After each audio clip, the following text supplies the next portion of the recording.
Que Dios les bendiga. Les saluda su hermana Ivona Alicia Rogers, Iglesia Ministerio Selim, en la ciudad de San Diego, California. En este devocional vamos a hablar de las creaciones de Dios. No vamos a hablar de las creaciones extrahumanas. Vamos a hablar de lo humano. Vamos a decir que siempre ha habido un Dios creativo, o Dios Padre, y es eterno Padre. Entonces, debe de haber creaciones paralelas a la eternidad. No podemos localizar cuándo empezaron.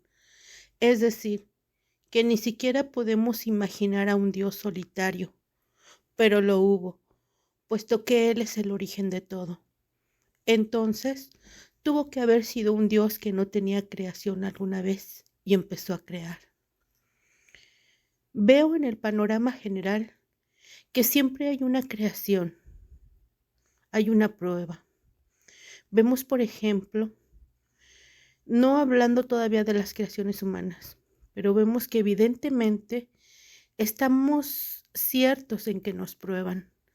Las creaciones anteriores también fueron probadas, puesto que hay seres celestiales caídos y remanentes fieles, ángeles caídos y ángeles que se volvieron demonios o que se volvieron ángeles malos. Y así podemos seguir toda la escala. Entonces, lo que me viene a la mente es que nunca ha hecho Dios una creación en donde no haya un remanente fiel. Siempre hay un remanente fiel. ¿No estarán los del remanente premiados con la eternidad? ¿No estarán al servicio eterno de Dios por haber sido fieles? Yo creo que sí, pues la Biblia lo dice, Lucas 20:36. Mas a los que fueron tenidos por dignos de alcanzar aquel siglo y la resurrección de entre los muertos, ni se casan ni se dan en casamiento, porque no pueden ya más morir, pues son iguales a los ángeles y son hijos de Dios. Al ser hijos de la resurrección, dice que no mueren, que son servidores, que son ministradores y que no engendran.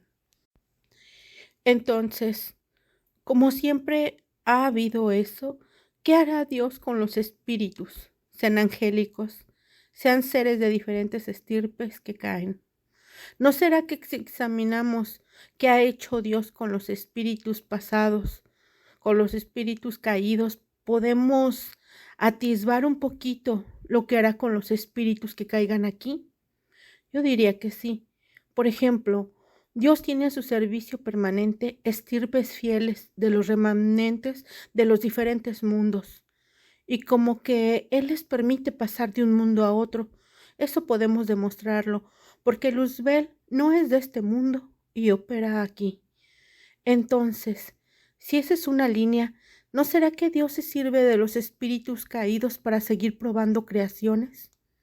Acordémonos que el Señor también llamó a un Judas al servicio apostólico y el papel que él hizo fue solo para traicionarlo. En un programa que vi, tuve la oportunidad de ver a dos planetas, Marte y Venus, donde los científicos enviaban sondas, y lo que me llamó la atención es que Venus y Marte son como alguna vez fue la Tierra. Venus se ve como que está en ebullición con nubes o nubarrones, o sea que debe haber habido oxígeno, y Marte se ve frío, sin atmósfera. Entonces, todo lo que se ve es un planeta que está como por un periodo de caos, y el otro como que está saliendo del caos, porque se le ve que tiene valles, tiene huellas y hasta canales.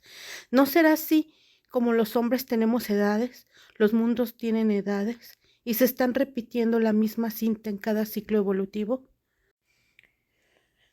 Los remanentes fieles se eternizan. ¿Qué hace Dios con ellos? ¿Qué proceso siguió para premiarlos?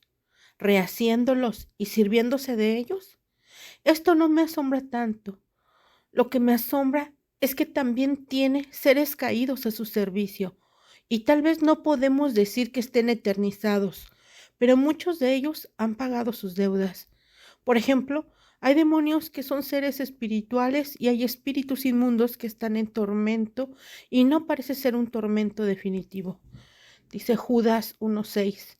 Y a los ángeles que no guardaron su dignidad, mas dejaron su habitación, los ha reservado debajo de oscuridad en prisiones eternas hasta el juicio del gran día. Sino que parece ser un tormento previo a un desenlace definitivo, porque cuando el Señor vino a echar fuera a los demonios del Gadareno, le dicen los demonios en Mateo 8:29, y he aquí clamaron diciendo: ¿qué tenemos contigo, Jesús, Hijo de Dios? ¿Has venido acá a molestarnos antes de tiempo? No nos mandes al abismo insondable. Y en Mateo 8:31 dice: y los demonios le rogaron diciendo: si nos echas, permítenos ir a aquel hato de puercos. Y se fueron a despeñar, como que los demonios reconocen abismos de despeñadero y abismos insondables. Por eso es que le decían los demonios al Señor parafraseando: no nos mandes a donde ya no podemos salir, danos todavía una oportunidad. Entonces, hay un propósito de dejarlos aquí. Vemos que hay espíritus malos, destructores y vengadores que son definitivamente opositores de Dios, pero que están bajo el control de Dios. Y vemos que Dios se sirve de ellos, hasta de espíritus que producen mentira, como dice en el pasaje Primera de Reyes 22:20. Y ahora, he aquí Jehová ha puesto espíritu de mentira en boca de todos tus profetas, y Jehová ha decretado el mal acerca de ti. Quiere decir que Dios también tiene misiones de ángeles malos. Leemos en Salmo 78:49.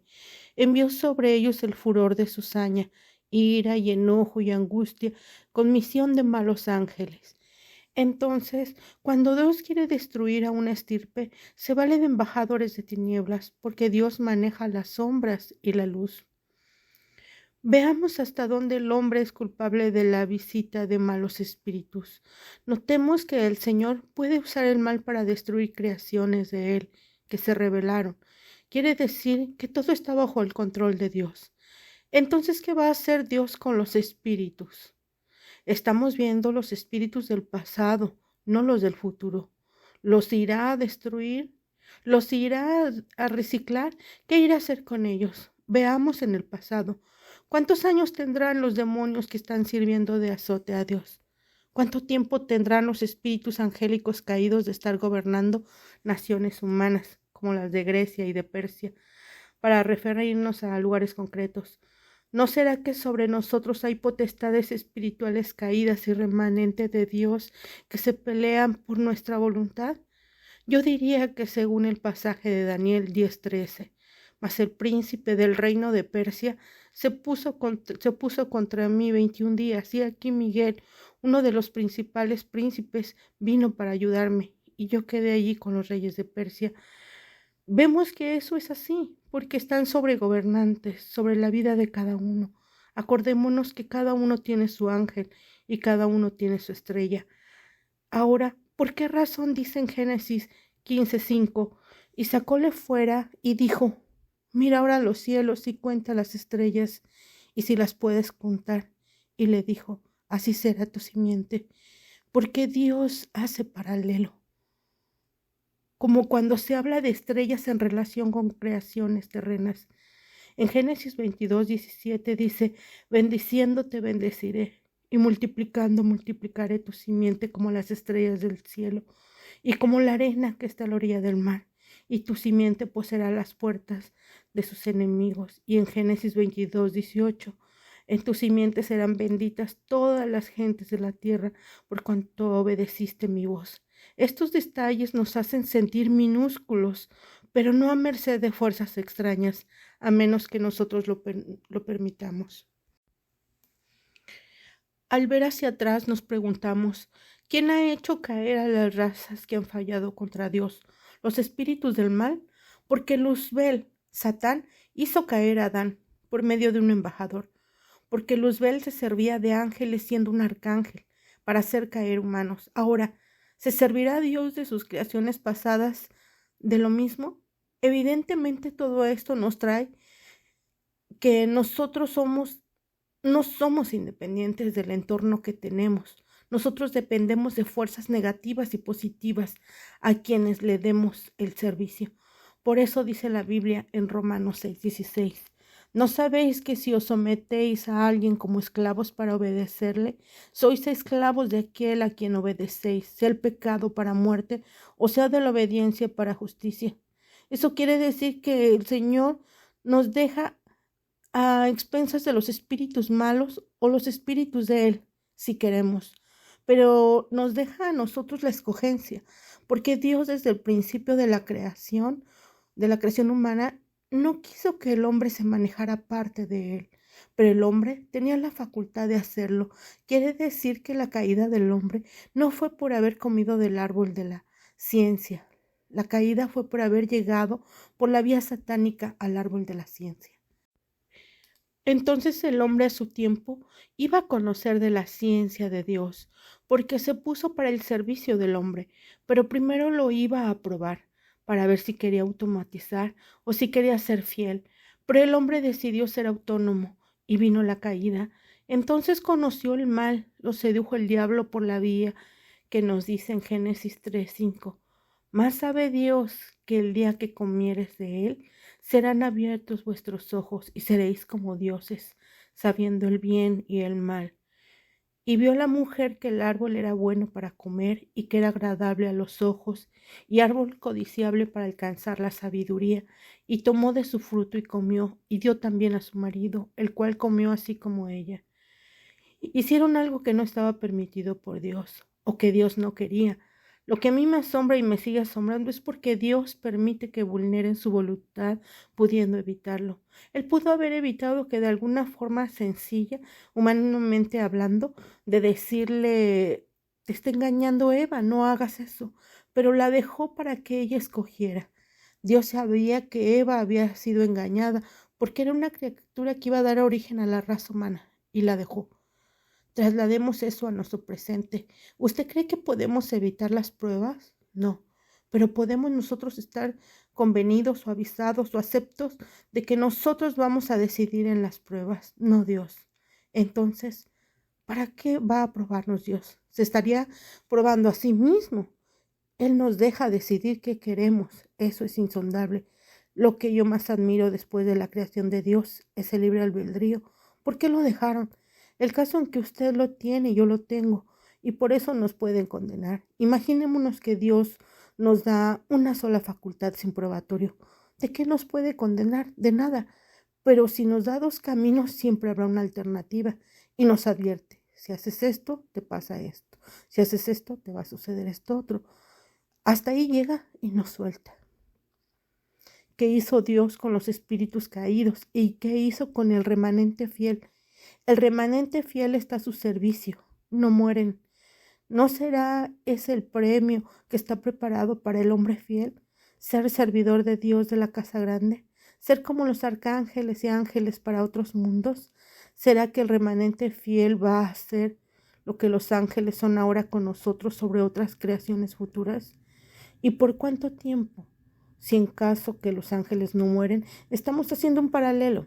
Seguramente, como dice la escritura, que nos van a dar la eternidad. Lucas 18:29. Y él les dijo, de cierto os digo, que nadie hay que haya dejado casa, padres, o hermanos, o mujer, o hijos, por el reino de Dios, que no haya de recibir mucho más en este tiempo y en el siglo venidero, la vida eterna. Nosotros no vamos a morir. Entonces todo el tiempo vamos a estar en un futuro haciendo lo que los ángeles y arcángeles hacen. Ese será el llamamiento para lo cual Dios creó al hombre, para que hiciera eso. Pero le dejó que si quería seguir la huella de los espíritus malos, que lo siguieran, y va a seguir la misma ruta. ¿Qué pasó con los espíritus malos? Si le damos un atisbo, hay espíritus aprisionados para ser juzgados, Judas 1:6, y a los ángeles que no guardaron su dignidad, mas dejaron su habitación, los reservaron debajo de oscuridad en prisiones eternas hasta el juicio del gran día. Me estoy refiriendo a pasajes bíblicos de espíritus en el Seol, aprisionados para el día del juicio, en prisiones eternas. Entonces hay un futuro juzgamiento de espíritus. seres celestes, para no decir ángeles. Pero si nosotros vemos que se hicieron los espíritus caídos de la humanidad, que se fueron a morir al Dios físicamente. Ya hemos dicho esto según la Biblia, que unos se van al Padre y otros se van al Hijo, hablando de espíritus humanos. Los que se van a Jesús son para que los coloquen en rango según las tareas, según su fidelidad, según su entrega, para una eternidad de servicio como hijos de Dios, el llamamiento supremo. Pues este fue el devocional, hermanos, de las creaciones de Dios. Ahí están unos versículos los que mencionamos por si gustan estudiar todo el contexto para que así entendamos y aprendamos más de la bendita palabra del Señor. Se despide su hermana Ivonne Alicia Rogers.